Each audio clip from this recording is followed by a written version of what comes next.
The Okay, I Ritual. did watch it last night. All right, I'm glad. All right, hold on.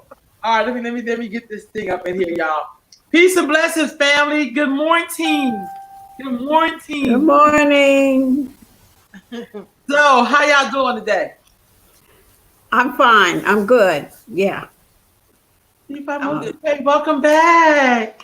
I'm good. Yes. Yes. I'm glad to be back. Glad to be back. Yeah, could you offer us up a short prayer before we get started? I always like opening and closing one of the two. I take. Oh, okay. Let us open with something short and to the point. I call on Olodumare, Olofi. I call on Egun, our ancestors. I call on uh, the mighty Orisha.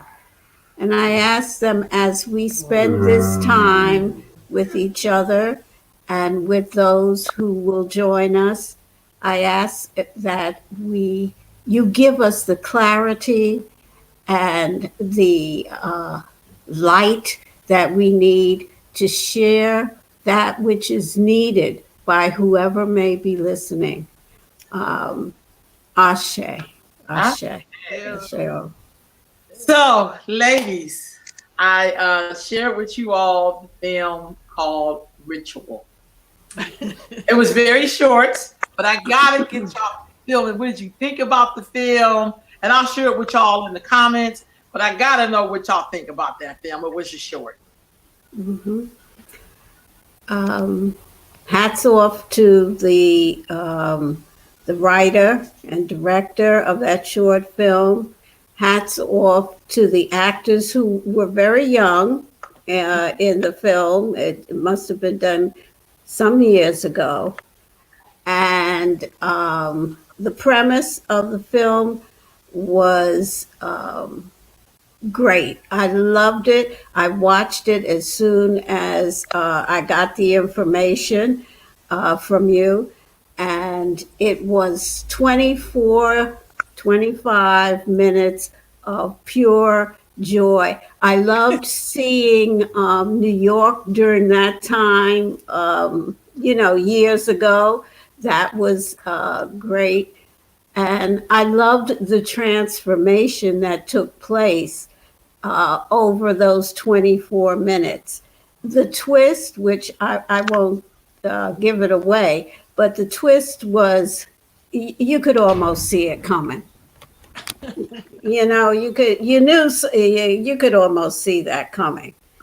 But I also noticed, because it was done some years ago, that credit was given where credit was due, in that sometimes, we think that, oh, the candles and the bath and the this and the that is just ridiculous or voodoo, or we don't want to know anything about that.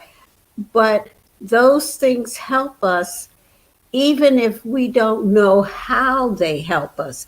It's just making us feel better about who we are, so that we can oh Lord, the dog, we can heal ourselves and go through that transition ourselves. It doesn't necessarily have to be the lighting of the candles or the taking of the bath, but uh, just doing those things helps us change our mindset. And now I have to take care of the dog. Okay. What about you, if I multiply while she take care of the dog? I'm Everything is said. It was great. I really enjoyed every bit of it. Like, I already love those actors already, but me too. so that part, it was easy for me to get into it. But the storyline was good. I like the way they shot it. It was Mm. just, some of the just to give the impact. There were a lot of like nuanced things that was just great writing, great directing, and then the subject matter. It was just the storyline. It was very well put together. It was very well put together. I enjoyed every bit of it. I love that it showed something waking up inside of the woman just Yeah. from those few little things. You know, they were relatively simple things, but what they did was it showed exactly how the transformation occurs. It doesn't change the person that you're looking at, it changes you. And you just see things differently, and that allows your life to transform, which I thought was very powerful. Mm-hmm. Yeah. Yeah. Yeah. So well put. You expressed that perfectly. Yeah. So let me ask you this. Earlier, before we got online, I was talking with you all about a situation, but I talked about when women get bitter. So one of the women in the film, I don't know. Sometimes bitterness don't always show up like, but sometimes bitterness can show up when you like plot against people, or when you go for things that are not yours, or when you make up excuses for things instead of just addressing it or just dealing with it. What do you think in terms of the one lady who had the information and shared it with people, but didn't necessarily use it for herself? Exactly. Yeah. Exactly. I don't know. I think that has. Oh, am I muted? No. That brings to mind the tradition that we have all of these avenues, these things that we know and we learn and we study, and we can spout it out from the mouth and we can tell other people, but we never turn around to look within our own selves. Because for some reason we think that all of that covering, that traditional covering, makes us better than, or makes all of the stuff that we have to work through go away. But that is the tradition. The tradition is working towards good character and gentle character. And in order to get there, you got to look at your own stuff. You got to look at your own stuff in an open, honest, and transparent way. So, yeah, and the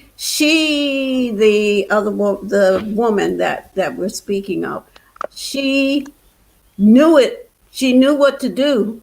She just didn't do it for herself. She was, I hate to give things away, but she was underhanded. She was, we don't want to be that kind of a woman. If you're going to help a sister out of the love of your heart and being truthful and honest and transparent with her. Don't help her and then stab her in the back. Right. That tells us a lot about you, and that you need to take them damn candles and start burning them for yourself, because you got a problem. I just thought it was just like, that's why I understand that saying when they says God has a plan, but the devil has a plan, but God is the best of planners. That's what they say is Islam. But that was like she didn't even know she was working for the real good of the woman for real. Right. Like she was even working against herself. That her not righteous self is what she was working against. Because the way the universe works is that you're going to end up with it anyway. Because it wasn't right. Right. That's what was so deep about that. Then I said, okay, brother. Okay. Yeah. Because even he got he fell in line.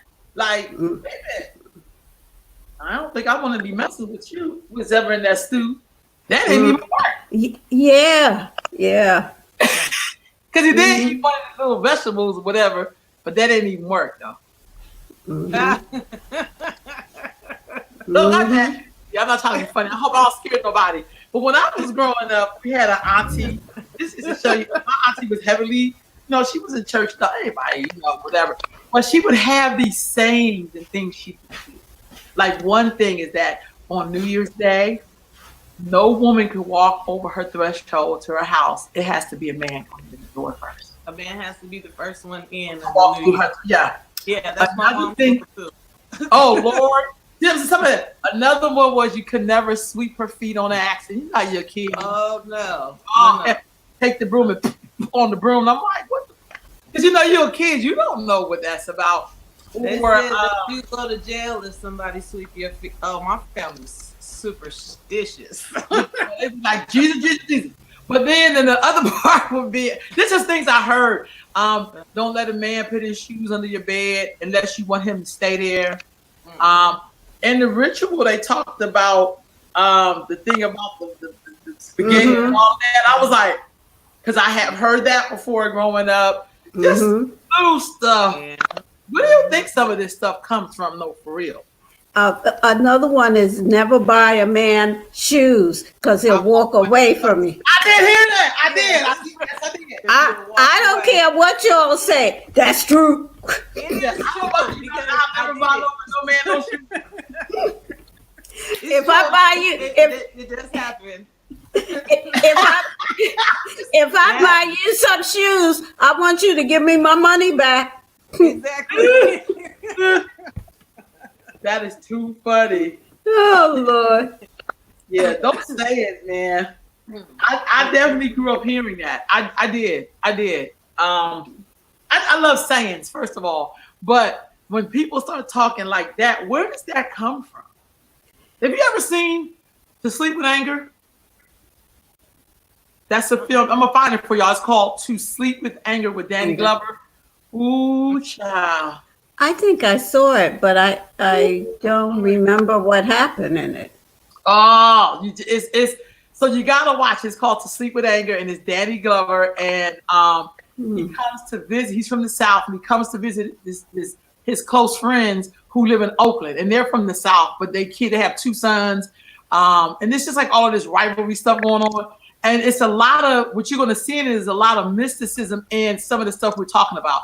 Like when the little boy swept his feet, he was like, "Don't sweep my feet," and he picked the broom up and he spit on it.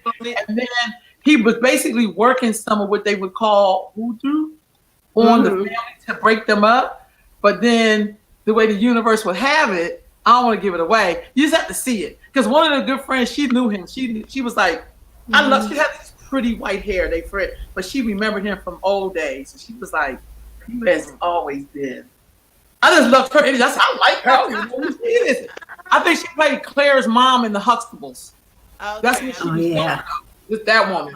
It's really good. I'm gonna find the link, and y'all gonna love To Sleep with Anger. That's a classic because it's like black culture, but it's like Southern black culture meets the West Coast because these people live in Oakland, but their parents are from the South. So you don't tell nobody no they come to visit you. You make way for them. You know what I mean? You don't be like, you can't come. You make a way. Like, oh, I always got room. But the one lady said, I don't know how you let him stay in your house because you know that man ain't. But it's so good. It's called To Sleep with Anger. Oakland is heavily populated with, my grandparents' generation. They were all from the South, basically. Texas, Arkansas. Yeah. Yeah, it's really, really good. So when you hear about those sayings, what do you think about?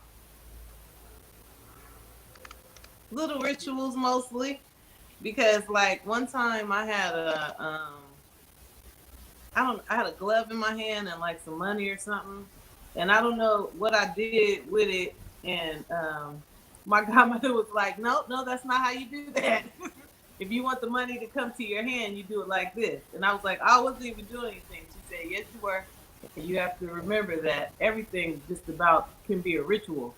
So you think about that spirit in the sense that we're the ones that carry the ashe around the earth. We carry the ashe around the earth. So things that we do, it's really more about our intention than anything. So these are things that people just, I think they're things that people just picked up or remembered from the continent, and then it's like stuff that women tell women, don't do this, make sure this is clean, this is how, it's like cooking greens and black eyed peas on New Year's. Mm-hmm. Oh, yes. Oh, yes. Or carrying black eyed peas in your purse to bring you money. Right. That's Mm-hmm. what she Yeah. gave me some black eyed peas in a little plastic. She said, keep this in your purse. You will always have money. Really? Mm-hmm. Mm-hmm. Yep. No. Yep.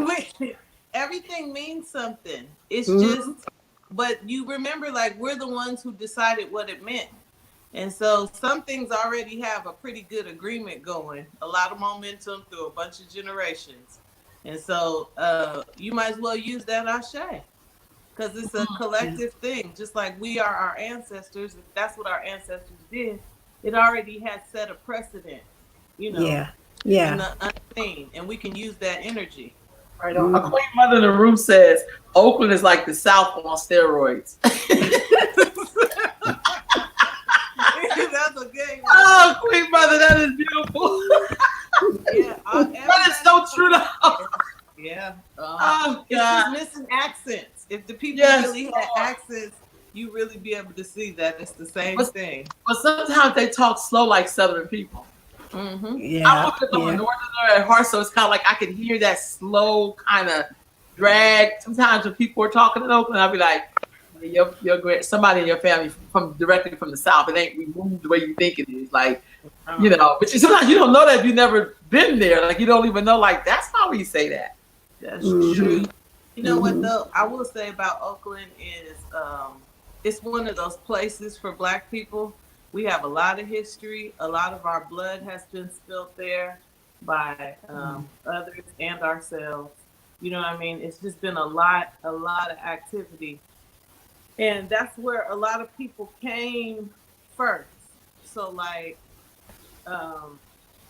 a lot happened in New York and a lot happened in Oakland. Those are places where you can always go and gather people and do ritual, and the energy is already real strong. Yeah. Yeah. It's real strong. Yeah. Yeah. You know, I remember once talking to an elder that grew up came of age in the Bay Area, and she was talking to me about some of the racial tension that another good movie, I'm sorry, y'all, Heat. Oh God, Heat. It's with James Earl Jones and Blair Underwood. Heat of the Night? No. And this one is LA. So this is like, it's like Sleeping Anger in LA, but this is an older movie. Something Heat, and it's about the guy who became like the first Black reporter for the LA Times, but he covered the Watts riots.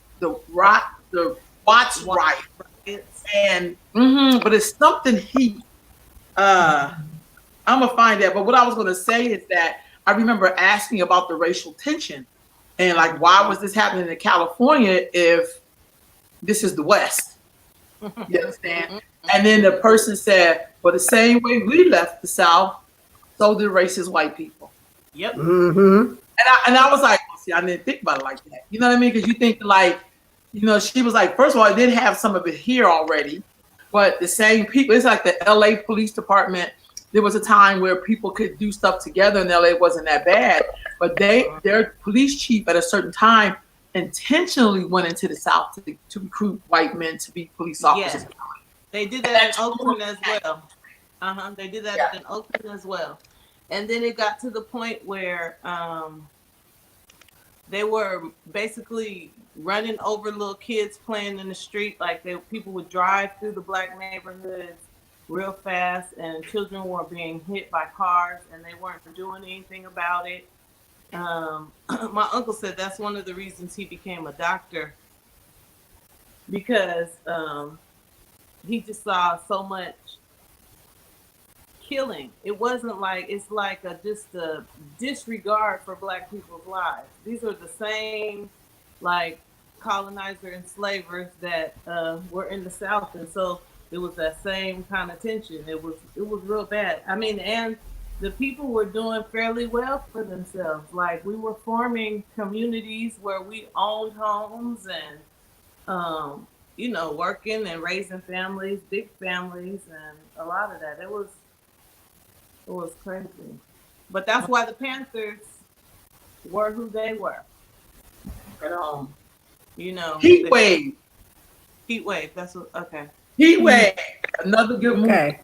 Heat Wave.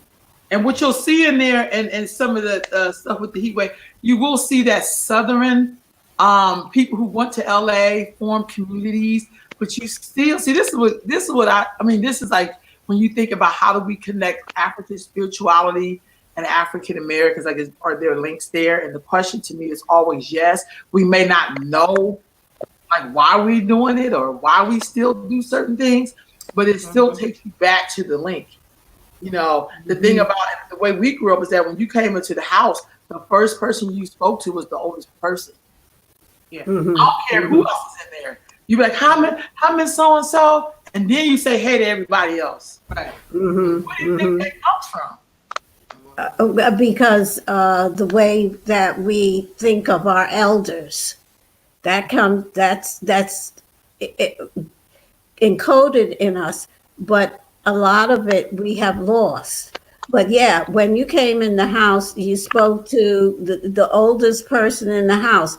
And if grandma happened to be in her room, you would always like knock on the door and stick your head in and say, how you doing? Are you okay?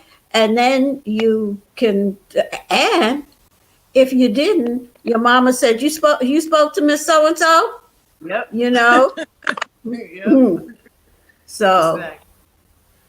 yeah. Remember when the people used to get up, men and younger people would get up out of their seat on the bus or the subway to let you sit down? Yes. Well, not to, at the time I was the one getting up, but that's what we did. You got up and you let the older person sit down. Or if you saw a pregnant woman, you always let her sit down out of respect for the child that she was carrying and what it takes to carry a child. So we had that respect for each other. I don't know when we threw that by the wayside, but we need to go back and fetch it. I agree. Because I really think that's still all of a part of African spiritual customs that even through slavery, we still held on to that. I personally believe they didn't beat it all out of us. That's just my personal opinion. I think we are masters of presenting one face and then be like, this is what we really gonna do. Like, that's why I think Black folks are so good at doing face expressions. I remember when Obama, when he ran the first time, I was going to go, and he was in Elk Grove. There was a whole bunch of old white people. This is the honest to God truth, is where I was voting at. And there was an elder Black woman in line. No, I was in line. She was coming out. And so when she walked out, she looked at me. She just did a look on me. And then I looked back at her, and it was like she was saying, girl, I just voted for him. And I was like, I'm going in to vote for him right now. So even though it was a bunch of white people, we looked at each other and was like, let's do this. Because I done did it already. We're going to get right through it. We wasn't even talking. It was just our face expression, the way we looked at each other. Yeah. You know, we got that down to a science, so we don't even have to say nothing. And you already know what we're talking about. Yeah. I mean, that's connection. Yeah, that's connection. And we had to learn how to do that because sometimes we had to keep our mouths shut and just use our facial expression to communicate. Right on. Because you couldn't let them know what you were thinking. So, but your sisters and brothers knew because they could look in your face and tell. Yeah. Queen Mother here in the room said, I see her comment. She said that to speak to elders is from our West African traditions. She said we also had other family members to reinforce that tradition. Like when you talked about it, you go say hello to so and so. Or when we would walk out, we had this woman named Miss Dotson, blessed memory, because she's an ancestor now. She's been there for some long years. But we would come home from school, and if you see Miss Dotson, you would try to say hi. Like, but for some reason, hi, how you doing would come out. And when you said that, she'd be like, baby, my feet fell up the other night. And then you had to stop. Right. Stand there and hear everything she gonna say. And she may say, could you come get this bucket? And you be like, yes, ma'am. I was trying to pick up for my arthritis. Yeah. Right. And so you get home, I say, hey, you late. I'm like, I stopped Miss Dotson. She'd be like, okay. She already knew like you must have did something for her. She stopped and talked to you. But I didn't say like I gotta go. I'd be like, yes, ma'am. Like immediately I would just have to listen to what she had to say. If she asked me to do something, I would do it or turn something off or whatever. Because arthritis, I remember her arthritis. And she talked about her arthritis and her swollen feet. Mm-hmm. Because I was raised in a tradition where you respect your elders, like I stopped and listened to her. Yep. So if Yeah. I was gonna be late, I say I was at Miss Dotson's, my mom be like, okay. Immediately, I was off the hook. Like, okay, yeah, I can. Yeah, you stopped at Miss Dotson. She was probably talking for a minute, and you had to stand there and listen to Yep. what I Yep. did. But I grew up with that though. That's how I was raised. Like I just and I didn't say yup and yes. I mean, I didn't say yes, ma'am. I do that now, ma'am, sir. Like that's like you said what? What happened? You just go tell your mama or you tell your daddy. You didn't go toe to toe with adults when I was coming up. Oh no. You didn't talk. It wasn't no talking back. No. Mm-mm. No. They said you want to have all them teeth in your mouth. Or I'll slap the black off of you. Oh Lord! Yeah. Right. I had Or- never seen that happen though. But Or I brought you in this world. I'll take you out. know what I'm saying? Man, I remember one time my aunt, she was talking to my mom. They both ancestors down. I remember they talking and she said, "Ooh, child, she looked like hell sued for murder." And when she I was like, what the hell that must look like? If hell was on trial for murder? That's horrible. Like this must be bad. Yeah. You know what I mean? I love sayings though, because it just take your mind and be like, wow, that's not. Somebody told me once when they lived in a nice part of the city, and it was like, girl, I was shitting high cotton and wiping myself with the and I was like, because you're a kid, you have to like, What's that? Yeah. you know what I mean? I love sayings though. Mhm. I like to watch your son like that was. I had to write that down. I had to. Which one? No. Slap- When you hear a saying, you be like, "Oh, that was cold." Oh, yeah. That was a good one. Yeah. I really love sayings, but I also think it gives us such a way of language. Yeah. Mhm. Mhm. It's language. Yeah. And I love it, but I also feel like I don't know. I just think it gives you a way. Oh wow! Somebody said, "Don't let the doorknob hit you where the good The Lord." good Lord split you. Yeah. That's a good one too. I've heard that times too. Like when you say, "Get the hell out." Mm-hmm. Don't something on the way out or something like that. Mm-hmm. Man, I love it. But I love movies. That's why I love Beloved so much. Mm-hmm. Now that was a heavy movie. And it has so many. What was the significance of the rocks in the doorway? So I don't know if I remember towards the end when the daughter was in there, well, the one who had came back to life, whatever. And they had in the front door, they had these pile of rocks. Anybody that's listening that may have some insight, please let me know. I don't know if I remember. Beloved is one of those movies that you could really break down because it is so. First of all, what's that? That's Toni Morrison. Mm-hmm. Yeah, who writes better about the Black experience than Toni Morrison? Nobody writes better. Yeah, man, Nobody writes. that movie was so heavy.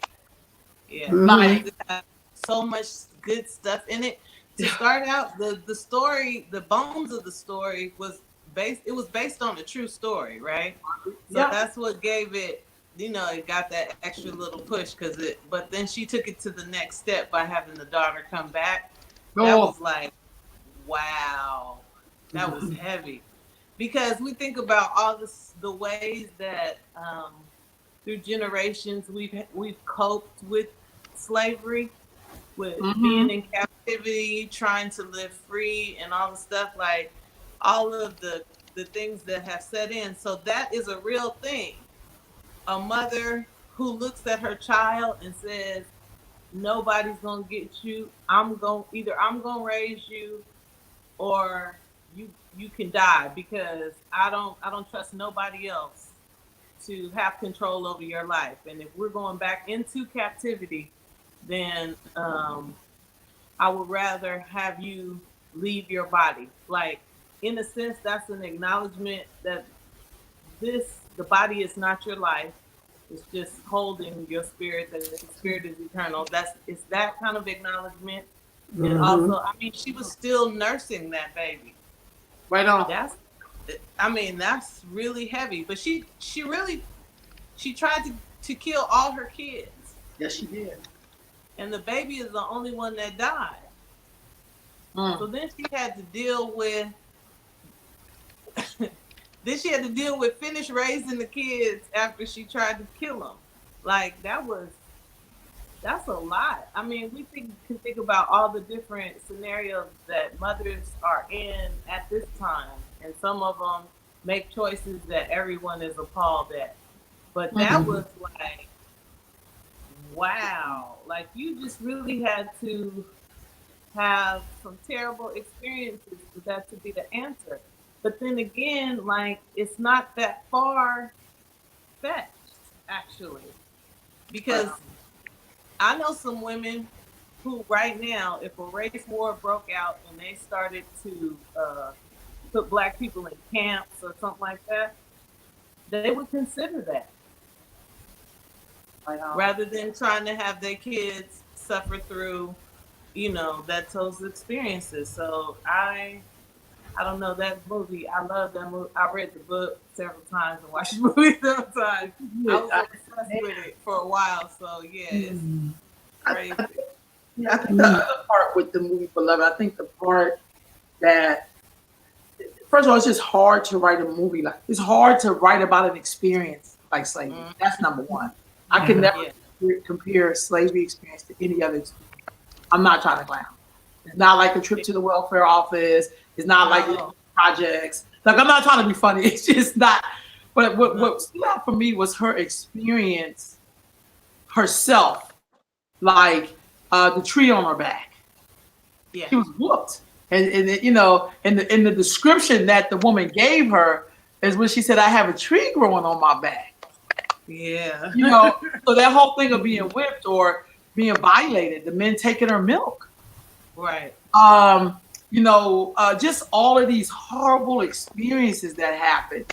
And then you still chose to live, to try to make a life for yourself. Try to taste freedom. What that must really taste like. But you have to taste it with all of those awful experiences. All of that, yeah. You're still trying to fight to taste freedom. To be free for 8 days, she said. How many days she said she was free before they tried to come and take her kids back? That was deep for me. That was just one of those films where it was just so many meanings in there. Ia said the stones hold the Orishas. That's what she said. Stones hold the essence of the Orishas. That's what she said. Somebody read it back to us. At the door. Yeah. They had like a pile up at the door. There was it was something else in there.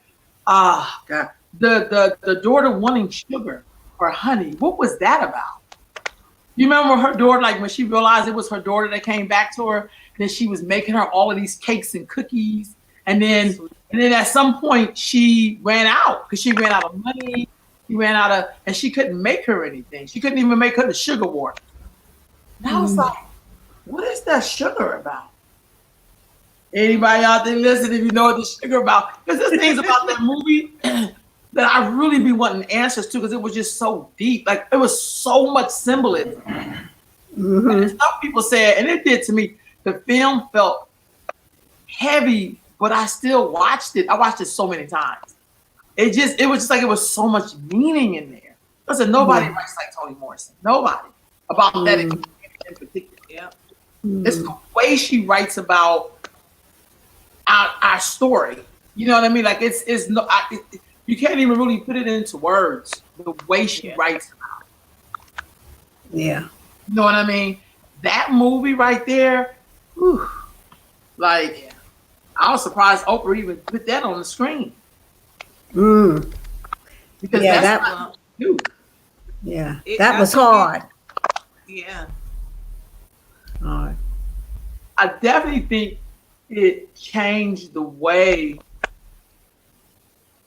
I think this is the only film I've ever seen that gave some explanation to how what life was like after slavery with those slave experiences. You know what I mean? Like they say, "Oh, we're free," and then we get to be like everybody else. No, no, no, no, no, no, no. It don't really roll like that. Mm-mm. Our experiences, the house being haunted, or like when he came in that house and he had to push that, like it's like it was like I don't know, it's like that spirit was so alive, that experience, that it was just so alive, like But I feel like we're dealing with some of that. When I say it like this now, like people who came through that crack era, Oh gosh, Oh. yes. and they're Mhm. still dealing with that experience and the impact it had on their lives, their children's lives, their grandchildren's lives. You know what I mean? Like you just never quite you could never really bring it all the way fully back. Yeah, you couldn't come back from that. Yeah. It really alters the way you see certain things. Mhm. So I know like today we just kind of talked about movie, but for me, I see the spirituality impact in those films I just named. And I think the freer we get, the more we could tell the truth about the experience for real. Not the Yeah. fantasy version. Right. That's killing us. The fantasy, we can't even, it's like when we keep it real, we keep it fake. That's not keeping it real. That's being fake.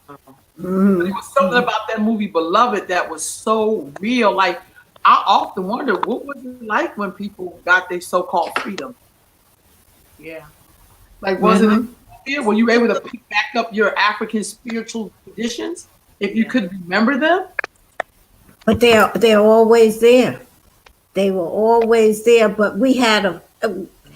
Can you imagine how frightening that must have been to have been someone's enslaved, someone's property, and then just like with this virus that we're going through now, one day everything was fine, and the next day everything turned upside down, and that's what happened for those of our people who were enslaved.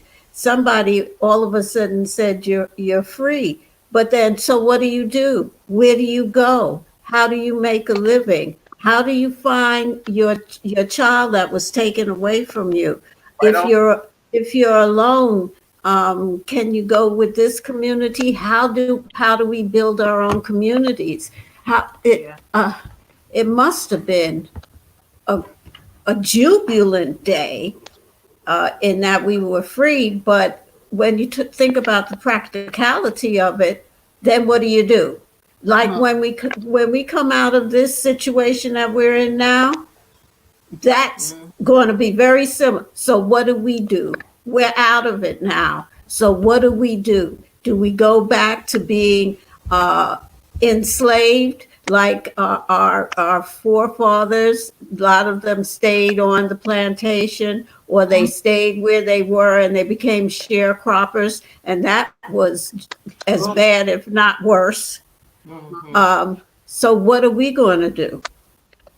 It's our turn now. You know why I say that's a very good question? Because I feel like if you don't know your history, you know that you're repeating the history. Because the other part, as you're trying to make your way out of this, your open enemy is also plotting what he's going to do, or they're going to do, or whatever we colonize, whatever. How they're going to still try to keep you enslaved. It said on here, Peace Queen. She said, hold on. Oh, sorry. She says, we have movements, but even today, do we have freedom or just the illusion of freedom? Illusion. We have the illusion of inclusion. like Oh God, Dr. Hale said at one of those meetings, we have the illusion of inclusion, and we sure do. Because and the kicker of it all is most of the white folks are enslaved too and didn't even know it. Right. They finding it out now. Mm-hmm. Mhm. Yeah. But Because I in my just gotta opinion, get- the Civil War, I said, in my opinion, the Civil War was less about freeing Africans and more about enslaving everybody. It was never about freeing Africans. That was Let's put everybody under this good capitalism, and so we know that it has to be bottom heavy. In order for capitalism to work, there has to be more poor people than anything else. Oh, right on, right on. I think even with the Civil War, I think that the Civil War was about economics. Exactly. Yeah, the Wow. North, the South had free labor, and the North didn't, Yeah. Right. because they didn't treat you no better up north than they did down south. You mean up south? Is that what we talking? Yeah. Up south. Right. Right. I didn't know Right. that up south. I'll be like, what's up south? But I know Yeah. what that, what they mean by that. So I just go ahead. That if we looking at spiritual significance and kind of beloved in an allegorical kind of way, like one thing is she escaped slavery, right? It wasn't after emancipation. No. So Right. she was scared the entire time. And this is true, like for most Black people, even now, they scared the entire time that what they've built as a life, somehow they're going to be re-enslaved or they're going to lose it or Lose somebody it. going to come and snatch it Yes. from them. And her response was kill everything. And then if you take anything, it's just going to be me. And that's only because I haven't figured out how to also off myself. So you don't get no capital out of us. And then when the daughter came back, this is how we are. When something becomes too much pressure, that's what we do. We throw a party. We don't, we haven't been able to really, it's very difficult for us to buckle ourselves down and organize because we have trauma. You know what I'm saying? The trauma, when the trauma overtakes us, then that's our go-to move is to buy something, do so, you know what I mean? So that was not, I felt like that was par for the course. Like she realized that that was her daughter, and so her response was to just let's celebrate. But it wasn't really a celebration because she was stressed out the entire time. She couldn't afford it. That seems to be a trend in our community. No, she stopped working. Couldn't afford it, but she's responding to something that she doesn't understand, which is another thing that happens because our inclinations from being African and having that in our ancestry we have impulses and sometimes we can't control them, but we don't necessarily always have the resources to investigate what's driving our behavior, right? So you come to Earth with certain agreements, like that was an Egbe experience. You know, from a distance, it looks like an Egbe experience. Like he's trying to placate the daughter, you know what I mean? But she can't, the daughter's never going to be satisfied. So sometimes that happens because this is a part of what you agreed to before you got here. Like it's a lot of stuff in that movie. That's just one thing that I saw. So Queen Mother on here saying, I hope I say this right. Please forgive me, make this video talking. She said, this is for Beloved. The child was not human. It was a spirit, and this word is ADIK. Cool.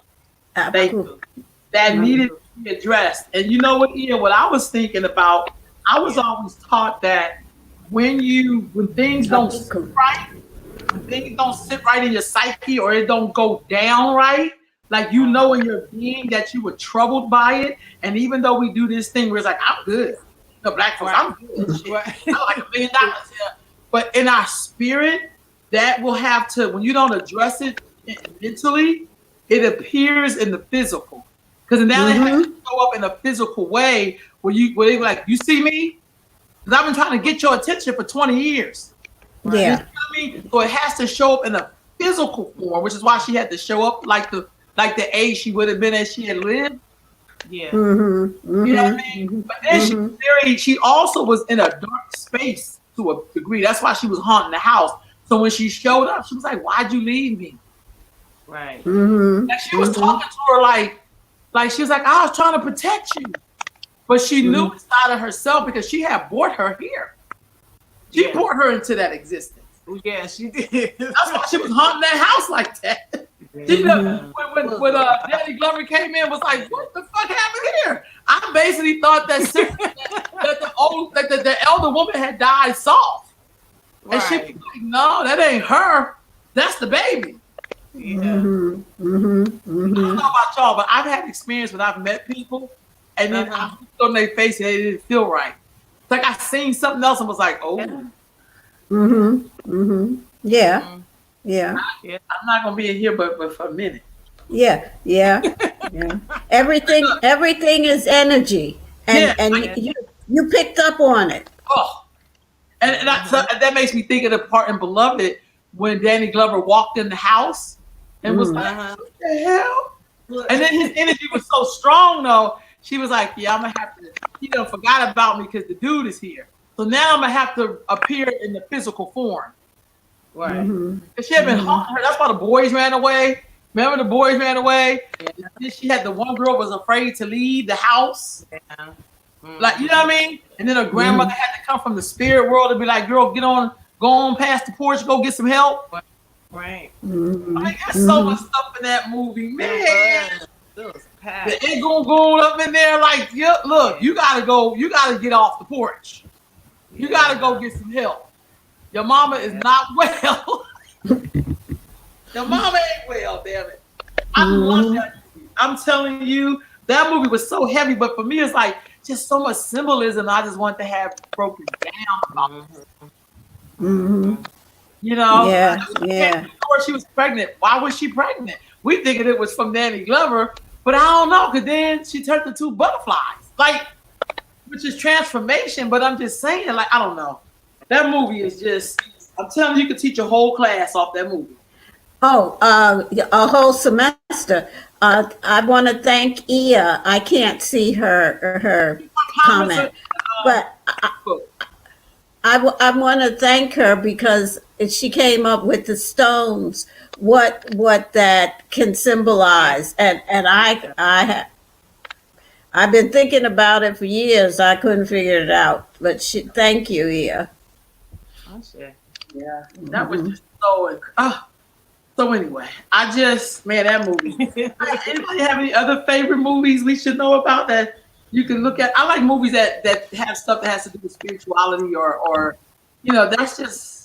that's why I think I watch what's that movie? Daughters of the Dust so much. But why or Shango so much? Yeah. Daughters of the Dust, that's another one. But for me, I liked, and there's two of them, but of course I forgot the name of one of them. But these are recent films, and one is Avatar, and the spiritual piece. That whole thing was spiritual for me. And the other one, and maybe one of you can, or someone that's listening can give me the name of it. It was in South America, and it was, I don't know if it was the Incas or the Mayas, and they came to this village. Oh, yes. That's it. Is that it?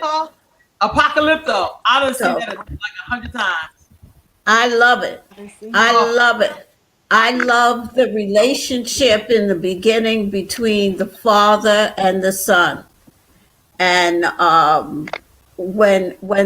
before the father died, how he looked at his son as if to say, be strong, you can get. And then I love the part with the panther as he was running through the jungle, and the panther appeared. So those two come to mind. Okay. is on here, and she is saying Brewster Place. I love Brewster Place. Oh, I've well, watched that yes. series so many times. Shit. That's a good one. She also said Mama Day as a book. Who is that by? Is that by oh my God, Toni Morrison? No. I don't think so. Mama Day? Yeah, could you tell us who that's by? And then she's also saying that what we were talking about is symbolic of what we are experiencing today. We're not talking about Beloved, the movie Beloved. Yeah. Oh, yeah. Yeah, Yeah. Yeah. that was just. But yeah, Brewster Place was Mama really Day good. is by Steve Moore Campbell. I'm not sure though. Oh, is it okay? I don't know. I'm asking who is it by because I don't really know. Gloria. Wait a minute. Brewster Place. Yeah, That was a good The one. interesting thing about Apocalypto that I found very interesting is it really showed too that, and this is Gloria Naylor is who that book is by. That is Gloria Naylor. Okay. Yeah, I'm gonna check that out. Me too. What really got me with Apocalypto that was deep is that this is where sometimes I think we struggle at, because some of us has to hang something on something else. We can never take personal responsibility for this in general. I think that got me with Apocalypto was how when the young man with like the tribes, when he came across the tribe that was bloodlustful and taking over smaller tribes and stuff like that, how when the white man showed up, it was kind of like, now, like, you have to worry about. It's like, how am I trying to say this? It's kind of like either you deal with this bloodlustful tribe that's eating up small tribes, or do you make your way with the white man? Yeah. You mean at the end when he saw? The door. So what I'm saying is, Yeah. we do that in Africa. We act like we're all in Africa, chilling and having an awesome experience. But if that was true, then how did the white man slide up in there? And that's what we struggle at. 'Cause I think that's the fantasy part of being African. Is that we would act like the white man really came into our house and took our shit, and we just sat there. Yeah, but we didn't really sit there. We had an overall human experience. Some of us sat there. Some of us fought. Some of us were totally oblivious to what was going on. Some of us got captured and got on them ships and came. And we, the descendants of all these people, we come from the strongest of the strong. Oh, right because on. We made it. Our ancestors made it through, whatever the circumstance was. And that's exactly what we're going to do after once we get through this COVID virus. Right on. We're the strongest of the strong, and we will make it through. Yeah, I say. Right on. Sister Michelle is saying, and what she loved about the movie, now she's talking about Apocalypto, is that the choice was to stay strong with his own instead of taking his chances with the white man. So that's all I was saying. And what Apocalypto did for me is it helped me to understand Africa too. Because the part that we conveniently leave out, and I don't know what this is about with us, because I understand it's all a human experience, is that we'll be really quick to act like if it was just us. But I think we don't even know how to act when it's just us. Because evidently, if the one tribe hadn't been conquering, and I'm saying, when I say bloodlustful, when you skin people alive, when you cut people's heads off and it rolls down the pyramid steps, when you kill people for sport, something's wrong with that. We're not going to ever romanticize that. That's just wrong. And so we don't want to talk about what we could have been doing even before he arrived, which means we still had work to do with each other. Oh yeah. Oh yeah. Oh yeah. There's a real reason why Africa or the continent was decimated of its resources as well. Can you hear me? Yes, ma'am. Your picture is Oh, perfect. okay. Yeah, you great. Oh, okay. It was estimated of its resources and its greatest resource, its people. I don't. There's a reason there are things that we were doing or not doing that made us vulnerable. Yeah. But you have to remember also that we were ancient. Mm. We were very, very ancient people. We had been here, like Dr. Clark says, we were having great civilizations and empires when Europe, they didn't know what a window was or a shoe or how to take a bath. They didn't know from nothing.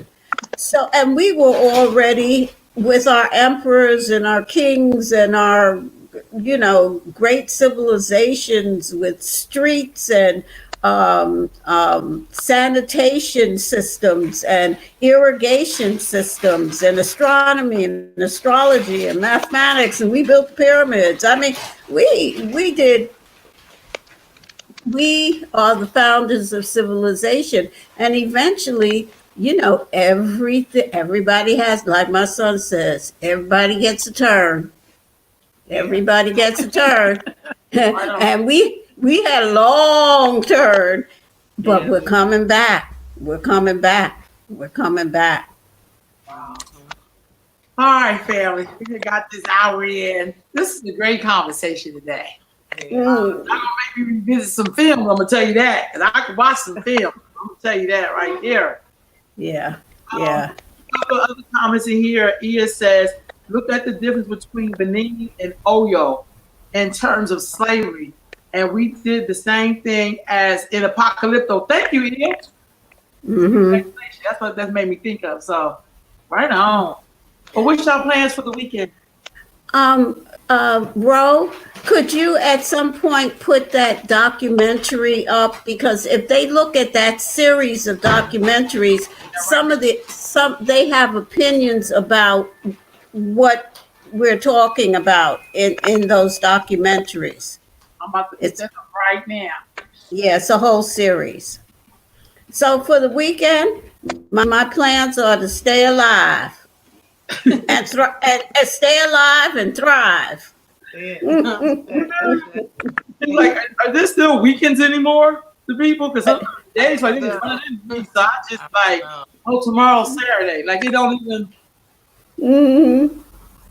even feel like nothing. I mean, it feel like just another day. Like I can't even. Yeah. That's what Yeah. I'm supposed to do anyway. What about you, if I'm up the I know you just moved, so Yeah, that's still more of that. I didn't even realize that we were on the weekend, but I'm gonna do some rituals and a little bit of unpacking, and that's it. I don't. I'll have a great weekend. I'm sorry, what you say if I'm up the way? What are you gonna do? Try to go see my great nephews. And do some stuff around the house. I'm gonna try to finish up this one project that I'm working on. Paint. I gotta find some Kyrie shells because I need some more to finish up this project. You inspired me. Oh, I did? Your project, yeah. So there's a little piece of the backyard, and I want to make myself a little prayer garden. So I'm designing it now. Make myself a little prayer. Oh. Yeah, one black one. I'm gonna give me a little chair and Yeah. I'll just sit out there in the mornings and do my prayers. Oh yeah. It's really gonna be a space for me to do some rituals too outdoors. I can do some different things when I have access to the earth. So yeah, I'm excited about that. Right on. Yeah. Well, thank y'all all for joining us. I hope you said something else. You said something else? No, if I'm multiple, you said something else? I can't hear anything. Oh, Can you hear me? You can hear me? we can hear you. Yes, we can hear you. We can hear you. I can't hear anything. So hold on, Let me wrap this up. Hold on. So y'all, we will see you all next week. Have a great week, and we'll see you on Monday. Peace, family. Well, don't hang up. Don't hang up.